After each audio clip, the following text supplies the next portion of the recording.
about the tax bill. Well, today we Senate Democrats are calling on Mitch McConnell to hit pause on his tax bill and not hold a final vote until Doug Jones is sworn into the Senate. Doug Jones will be the duly elected senator from the state of Alabama. The governor didn't appoint him. He won an election. It would be wrong for Senate Republicans to jam through this tax bill without giving the newly elected senator from Alabama the opportunity to cast his vote. Now, that's exactly what Republicans argued when Scott Brown was elected in 2010. Referring to health care, listen to what Leader McConnell said. What we ought to do, his quote, McConnell's quote, what we ought to do, as we said repeatedly throughout the month of December, as you know, we were here every day, we ought to stop and start over and go step by step to concentrate on fixing the problem. He said of the election, the one of Scott Brown, I think the majority has gotten the message, and no more gamesmanship, no more lack of transparency. What did Leader Reid do when Scott Brown was elected?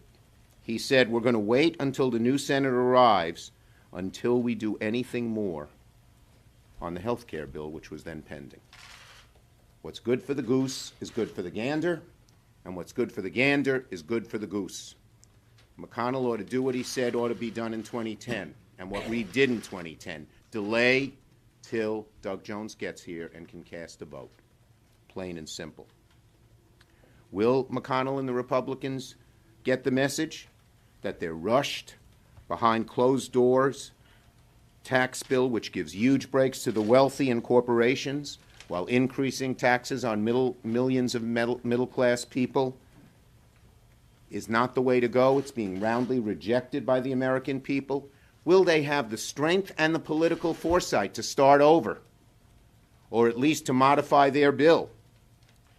Or will they just barrel ahead, pretending not to hear the voices of the middle class crying out against this bill? Because this bill is a suburban tax, plain and simple. It's a suburban tax because it will clobber suburbs with getting rid of the state and local deduction. It will be aimed particularly at the Republican constituency there. People who make between, say, $75,000 and $300,000. They're the ones who will get hurt by this bill. And yet the Republicans are barreling ahead.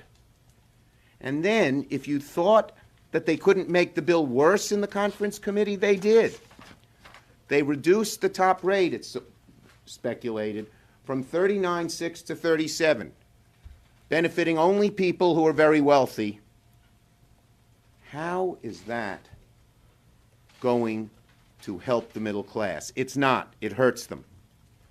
So our hope is that Mitch McConnell will do the right thing. Our hope is that Mitch McConnell will hear what the voters in the suburbs of Alabama said. Help us.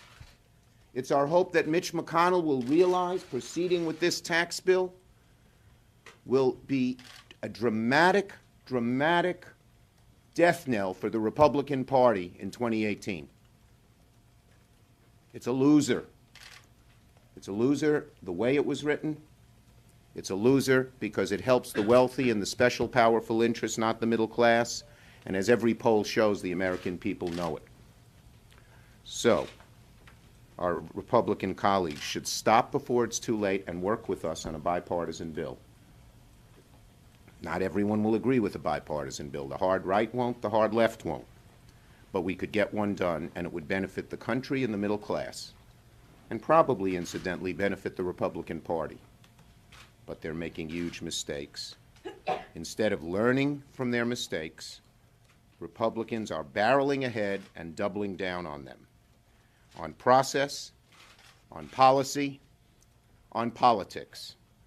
Pausing on this tax bill and going back to the drawing board is the right thing for Republicans to do.